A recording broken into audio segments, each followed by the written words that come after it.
Hey class, Dr. Anderson Duncan here. Just wanted to stop by, touch bases with you. We are progressing through the semester already in the month of October. Can you believe it? Rapidly approaching November. So this week, this module, you are completing 6.1, and then you also have your exam, which covers material on 5.1 as well as 6.1. I wanted to take a few minutes to go over a couple things that I received questions about, different things that we've discussed up until this point in the chapter. I'm not sure if a lot of you had the opportunity to log on to the Periscope, but what Periscope actually allows me to do is to have an opportunity to chat with you. I was doing live lecture when I had my intro 111 8-week class where we can converse right back and forth with one another and talk about different things. I generally do a Periscope a couple times a week, and I try to do a evening one to give those the opportunity to come on and converse with me who may be working during the day. So I'll definitely do a Periscope probably tomorrow evening. We are on break. Not we. You are on break Tuesday and Wednesday. We're on break Tuesday tomorrow, but you are on break Tuesday as well as Wednesday. So just take that into consideration. Okay, a few things I want to talk about. Probable cause and reasonable suspicion, understanding the difference between the two. Probable cause is a greater test that must be met. You must have probable cause to execute a search, to do an arrest. Reasonable suspicion is not enough to do a search. It's not enough for an arrest. And a lot of you on that, when we did that question, a lot of you got that wrong, not understanding the reasonable suspicion and probable cause. Those are not interchangeable. Reasonable suspicion is greater than a hunch. So the prime example I give, what I've talked about, if someone is driving down the street and you see a car swerve, do you have probable cause to arrest them for a DUI? No. You have reasonable suspicion to pull them over because the car swerved and do further investigation. So suspicion is just that. You have reasonable suspicion, you're going to pull them over and do an investigation. Well, upon pulling them over is when you may learn that, oh, the reason why the car swerved is because they dropped their cell phone. So that's the greatest example I like to give when understanding the difference between reasonable suspicion and probable cause. Suspicion is more for enough of a hunch, more than a hunch to investigate something. Probable cause is belief or knowledge that a crime has or is about to occur. So that is a greater test that must be met. And looking at your Constitution, it talked about the 3 levels of government, 3 branches of government. We have legislative, judicial, and executive. And which 3 would you want to be able to identify? The 3, each branch of government is governed by which article? 3 articles, 1, 2, or 3. I want you to be able to identify Article 1 pertains to what branch of government. Article 2 pertains to what branch of government. Article 3 and so forth. What Constitution deals with search and seizure? Not Constitution. There's only one Constitution. What amendment deals with search and seizure? What amendment deals with excessive force? Trying to think of what it is.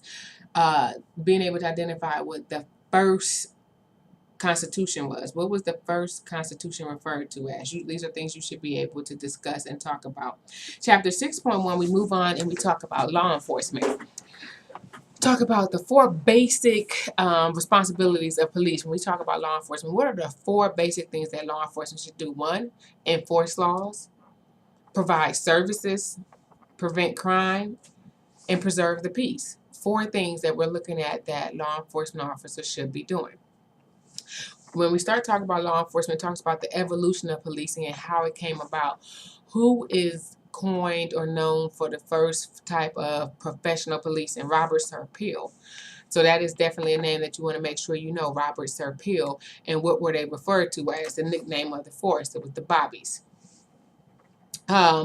Looking over, when we start talking about, again, with police, you have earlier on in this semester, we had that picket fence. Remember, we had the picket fence when you talk about federal, local, state, and federal for each. Law enforcement, courts, local, state, federal. So each entity has it. So if I was to say, what's an example of your local law enforcement? What would you say? Spring Lake Police Department, Fayetteville Police Department. What's an example of state police? North Carolina Highway Patrol. Federal, we say the federal law enforcement, all the acronyms, the FBI, the CIA. So those are all of your federal. So in 6.1, you look at and was considered what was the first form of state police agency. What was the first form of state police agency, which we refer to as the Texas Rangers? They were considered the first form of state police, and obviously, what state? Texas. When you talk about the sheriff in local and county, so a sheriff is someone that's usually elected. We use sheriff interchangeably, but understand that there's only one sheriff, Cumberland County Sheriff. Who is the Cumberland County Sheriff? Everyone else is a deputy. The sheriff's department, whether I'll just be very candid, whether we want to believe it or not, it's a political. It's in the political arena. Why? Because you're elected. It's supposed to be nonpartisan, but you identify with a party, so you're elected. Essentially, does it happen? No, but essentially, it's just like any other office. An elected official comes in, they can clean house and put in who they want. So your county sheriff is someone who is elected by the people. There's only one sheriff, but you have a sheriff department, but there's only one sheriff. So the primary law enforcement officer of a county is the sheriff. Looking at talking about law enforcement, you talked about the difference between public and private. Being able to identify at least 3 private security agencies in the United States. Which, you know, one, for those of you who are close to or live by or near Fort Bragg, there's one right there that you can identify. I would like to go over a quick little review of the federal law enforcement agencies. So we're going to go through this real quick and see how much you know. Which federal law enforcement organization has the primary responsibility for protecting the president and his family? Who would you say is responsible for protecting the president and his family? I would hope you would say United States Secret Service. Next, which federal agency is responsible for enforcing the nation's law and regulations regarding narcotics and other controlled substances? Which agency is that? The DEA. DEA, Drug Enforcement Administration.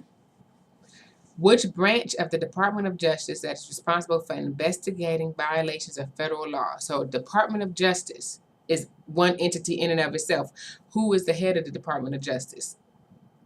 That's one person you want to know. But this is asking you what branch of the Department of Justice is responsible for investigating the violation of laws. That's the FBI, the Federal Bureau of Investigation. 5 core operational strategies of police. You make sure you can identify the 5 core operational. So not 5 police agencies, not 5 different police types of policing, but their operations of what they're actually doing while they're on the clock, while they're on the beat, to be able to identify that. This module is closing next Monday. Make sure you look over your PowerPoint if you have questions or anything for that. If you have questions or anything for your PowerPoint for Chapter 6, feel free to shoot me an email, and I'll look forward to chatting with you guys. Make sure some of you are missing some assignments. I can't stress it. Make sure you reach out and contact me if you need help with something, if you're having questions with something, if you don't understand something, let me know. Okay? If you have any questions, shoot me an email, give me a call. I'll talk to you guys soon.